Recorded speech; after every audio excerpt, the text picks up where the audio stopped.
Family kitchen. ഇന്ന് നമുക്ക് മുളയരി പായസം തയ്യാറാക്കാം. മുളയരി വളരെ ആരോഗ്യം പ്രദാനം ചെയ്യുന്ന ഒരു വിഭവമാണ്. മുളയരി പണ്ടൊക്കെ നമുക്ക് കിട്ടാൻ വളരെ ബുദ്ധിമുട്ടായിരുന്നു. പക്ഷേ ഇന്ന് ഏത് ഓർഗാനിക് ഫുഡ് കിട്ടുന്ന ഷോപ്പിൽ ചെന്നാലും നമുക്ക് ഈസി ആയിട്ട് അത് അവൈലബിൾ ആണ്. ഞാനിവിടെ 200 ഗ്രാം മുളയരി എടുത്തിട്ടുണ്ട്. മുളയരി വേവാൻ ഒരുപാട് സമയം പിടിക്കും. അതുകൊണ്ട് ഞാൻ 10-12 മണിക്കൂർ വെള്ളത്തിലിട്ട് കുതിരാൻ വെച്ചിട്ടുണ്ട്. അങ്ങനെ നന്നായിട്ട് കഴുകി എടുത്തത് 200 ഗ്രാം എടുത്തിട്ടുണ്ട്. പിന്നെ നമുക്ക് വേണ്ടത് 150 ഗ്രാം പഞ്ചസാര. പഞ്ചസാരയുടെ അളവ് കൂട്ടണമെങ്കിലും കുറച്ചും കൂടെ കൂട്ടാവുന്നതാണ്. പാല് ഏകദേശം 1 ലിറ്റർ എടുത്തിട്ടുണ്ട്. പിന്നെ മുളയരി വേകാൻ ആവശ്യമുള്ള വെള്ളം. മുളയരിക്ക് ഒരുപാട് വേവാണ്, വെന്ത് കിട്ടാൻ ഒരുപാട് സമയം പിടിക്കും. നമ്മൾ ഓപ്പൺ ആയിട്ട് ഒരു പാനിൽ ഇത് വേവിച്ചെടുക്കുകയാണെങ്കിൽ ഏകദേശം 2 മണിക്കൂർ കൂടുതൽ സമയം എടുക്കും. കുക്കറിൽ വെച്ച് തന്നെ ആയാലും 10-20 വിസിലോളം വേവിച്ചെടുത്താൽ മാത്രമേ നല്ല സോഫ്റ്റ് ആയിട്ട് കിട്ടത്തുള്ളൂ. അതുകൊണ്ട് ഞാൻ എളുപ്പത്തിനായിട്ട് ഈ കുതിർത്ത് വെച്ച മുളയരി മിക്സിയിലിട്ട് ഒന്ന് അടിച്ചെടുക്കുകയാണ്.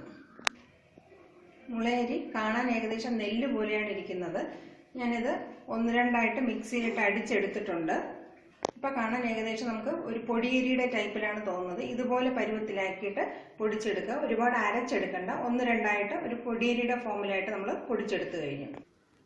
മുളയരിയും കുറച്ച് വെള്ളവും നമ്മൾ എടുത്തു വെച്ചിട്ടുള്ള പാലിൽ 1 ഗ്ലാസ് വെള്ളവും ചേർത്ത് നമുക്ക് നന്നായിട്ട് ഇതൊന്ന് വേവിച്ചെടുക്കാം.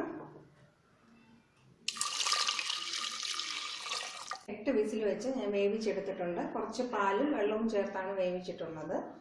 ഇത് എനിക്ക് കിട്ടിയിട്ടുള്ള ബ്രാൻഡിന് ഏകദേശം 8 വിസിൽ കൊണ്ട് ഒരു 80% ഞാൻ വേവിച്ചെടുത്തിട്ടുണ്ട്. ഓരോരുത്തർക്കും കിട്ടുന്നതിൻ്റെ അനുസരിച്ച് വേവിൽ വ്യത്യാസം വരാം. പല ടൈപ്പ് ബ്രാൻഡിൽ തന്നെ മുളയരി കിട്ടുന്നുണ്ട്. ഏകദേശം 80% വേവിച്ചെടുക്കുക. ഇനി നമുക്ക് വേറൊരു പാനിലേക്ക് ഇതും ഈ കൂട്ടും ഒഴിച്ച് ബാക്കിയുള്ള പാലും കൂടെ ഒഴിച്ച് നന്നായിട്ടൊന്ന് കുറുക്കിയെടുക്കാം. പാലും കൂടെ ഒഴിച്ചു കൊടുത്ത് നമുക്കൊന്ന് കുറുക്കിയെടുക്കാം. മുളയരിക്ക് പൊതുവെ വേവാൻ ഒരുപാട് സമയം പിടിക്കുന്ന ഒന്നാണ്. അതുകൊണ്ടായിരിക്കാം ഒരുപാട് ആൾക്കാർ മുളയരി പായസം തയ്യാറാക്കാൻ മടി കാണിക്കുന്നത്. പക്ഷെ ഇത് വളരെയധികം ഗുണകരമായിട്ടുള്ളൊരു വിഭവമാണ്. മുളയരിക്ക് കൊളസ്ട്രോൾ കണ്ടന്റ് കുറയ്ക്കാനുള്ള കഴിവുള്ള ഒന്നാണ്. മുളയരിക്ക് ഫാറ്റിൻ്റെ അളവ് വളരെ കുറവാണ്. അതുകൊണ്ട് ഷുഗർ പേഷ്യൻസിന് പോലും ഇത് നല്ലൊരു ക്വാണ്ടിറ്റി കഴിക്കുകയും ചെയ്യാം. നമ്മുടെ ഡയറ്റിൽ വർഷത്തിൽ ഒരിക്കലും ഒരു 10 പ്രാവശ്യമെങ്കിലും ഇത് ഉൾക്കൊള്ളിക്കാനായിട്ട് നമുക്ക് ശ്രമിക്കാം. പിന്നെ ഇത് ഒരുപാട് നമുക്ക് ആരോഗ്യം പ്രദാനം ചെയ്യുന്ന ഒന്നാണ്. നമുക്ക് ഫിസിക്കൽ സ്ട്രെങ്ത് വർദ്ധിപ്പിക്കാൻ വേണ്ടിയിട്ട്, കായിക ബലം വർദ്ധിപ്പിക്കാൻ ഒരുപാട് സഹായിക്കുന്ന ഒന്നാണ്. നടുവേദന, കഴുത്തുവേദന ഇതിനെല്ലാം നല്ലൊരു ഒറ്റമൂലിയാണ് മുളയരി. നമുക്ക് പല രീതിയിലായിട്ട് പാചകം ചെയ്യാം. ഇതുപോലെ പായസം തയ്യാറാക്കാം. ഇത് ഞാനിപ്പം പാലും പഞ്ചസാരയും ചേർത്തുള്ള പായസമാണ് തയ്യാറാക്കുന്നത്. ശർക്കര പായസം തയ്യാറാക്കാം. പല രീതിയിലുള്ള റൈസ് വെറൈറ്റീസ് മുളയരി ഉപയോഗിച്ച് നമുക്ക് തയ്യാറാക്കാം. പുട്ട് ഉണ്ടാക്കാം. ഇങ്ങനെ ഒരുപാട് വിഭവങ്ങൾ വെറൈറ്റി ആയിട്ട് തന്നെ നമുക്ക് മുളയരി ഉപയോഗിച്ച് തയ്യാറാക്കാം. ഇതിൻ്റെ ഗുണങ്ങൾ ഒരുപാടാണ്. ഇതുകൊണ്ടായിരിക്കാം ഇപ്പോൾ നമുക്ക് ഒരുപാട് ഷോപ്പുകളിലെല്ലാം മുളയരി അവൈലബിൾ ആവുന്നത്. ഇത് തീർച്ചയായിട്ടും നല്ലൊരു ഡയറ്റാണ്. മാസത്തിൽ ഒരിക്കലെങ്കിലും നമുക്കിത് ഉപയോഗിക്കാവുന്നതാണ്. മുളയരി ഏകദേശം 10 മണിക്കൂർ ഞാൻ വെള്ളത്തിൽ കുതിരാനിട്ട് വെച്ചിട്ടുണ്ടായിരുന്നു. ഈ 10 മണിക്കൂർ എന്നുള്ളത് ഒറ്റയടിക്ക് വെള്ളത്തിലിട്ട് വെച്ചിട്ടല്ല. അതിൻ്റെ രീതി ഞാൻ ക്ലിയർ ആയിട്ട് പറഞ്ഞുതരാം. ഈ രീതി ചെയ്യുകയാണെങ്കിൽ നമുക്ക് മാസത്തിൽ ഒരിക്കലൊക്കെ മുളയരി പായസം വളരെ എളുപ്പത്തിൽ തന്നെ തയ്യാറാക്കാം. ആദ്യം മുളയരി നന്നായിട്ട് കഴുകിയെടുത്തിട്ട് മുങ്ങി നിൽക്കുന്ന അളവിൽ വെള്ളം ഒഴിച്ച് ഒരു 5 മണിക്കൂർ നന്നായിട്ട് കുതിരാനായിട്ട് അനുവദിക്കുക. അതിനുശേഷം ആ വെള്ളം കളഞ്ഞിട്ട് വേറെ വെള്ളം ഒഴിച്ച് 5 മണിക്കൂർ ഫ്രിഡ്ജിനകത്ത് അടച്ചു വയ്ക്കുക.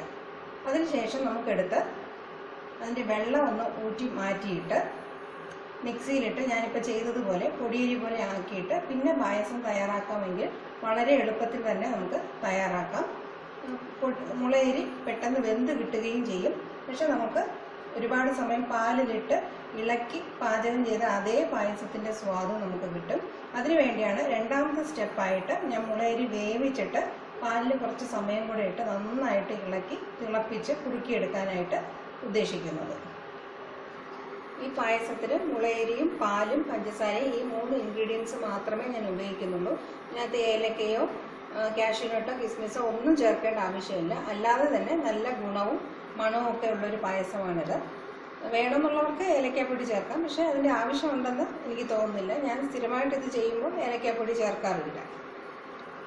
പായസം ചെറുതായിട്ട് കട്ടിയായി തുടങ്ങുന്നുണ്ട്. കഴിവതും നല്ല പരന്ന ഒരു പാത്രത്തിൽ തയ്യാറാക്കാനായിട്ട് ശ്രദ്ധിക്കുക. കുറച്ച് കഴിയുമ്പോൾ പാലിങ്ങനെ തിളച്ച് തെറിക്കാൻ തുടങ്ങും. നമ്മുടെ കയ്യിൽ തെറിക്കാതിരിക്കാനായിട്ട് ശ്രദ്ധിക്കുക. ഏകദേശം 10-15 മിനിറ്റ് സമയമായിട്ട് ഞാൻ ഇളക്കിക്കൊണ്ടിരിക്കുകയാണ്. ഒന്ന് കുറുകി വരുന്നുണ്ട്. നമുക്ക് 5 മിനിറ്റും കൂടെ നന്നായിട്ട് ഇളക്കി ഒന്ന് കുറുക്കിയെടുക്കാം. അതിനുശേഷം പഞ്ചസാര ചേർത്ത് കൊടുക്കാം. പായസം നന്നായിട്ട് കുറുകി വരുന്നുണ്ട്. ഈ സമയത്ത് നമുക്ക് പഞ്ചസാരയും കൂടെ ചേർത്ത് ഇളക്കി ഏകദേശം 2-3 മിനിറ്റ് നന്നായിട്ട് തിളപ്പിക്കാം. 2-3 മിനിറ്റ് നമുക്ക് നന്നായിട്ട് തിളപ്പിച്ചെടുക്കാം. പഞ്ചസാര ചേർത്ത് ഏകദേശം 2-3 മിനിറ്റ് സമയമായി. നമുക്ക് ഗ്യാസ് ഓഫ് ചെയ്യാം. പായസം ഈ പരുവത്തിലിരുന്നാൽ മതി. കുറച്ച് തണുക്കുമ്പോൾ കുറച്ചും കൂടെ കട്ടിയാകാൻ ചാൻസ് ഉണ്ട്. ഈ സമയത്ത് നമുക്ക് ഗ്യാസ് ഓഫ് ചെയ്യാം. വളരെ രുചികരവും ഗുണകരവുമായ മുളയരി പാൽപ്പായസം തയ്യാറായി കഴിഞ്ഞു. ഇതെല്ലാവരും തീർച്ചയായിട്ടും വീട്ടിൽ ട്രൈ ചെയ്യുക. ഈ റെസിപ്പി നിങ്ങൾക്ക് എല്ലാവർക്കും ഇഷ്ടപ്പെട്ടോ, എങ്ങനെയായിരുന്നു എന്നുള്ളത് തീർച്ചയായിട്ടും എനിക്ക് കമൻസ് അയയ്ക്കുക. അതുപോലെ നിങ്ങളുടെ ഫ്രണ്ട്സിനോടും എല്ലാവരോടും ഇത് ഷെയർ ചെയ്യുക. എനിക്ക് സബ്സ്ക്രൈബ് ചെയ്യാനും മറക്കാതിരിക്കുക. Thank you for watching my video.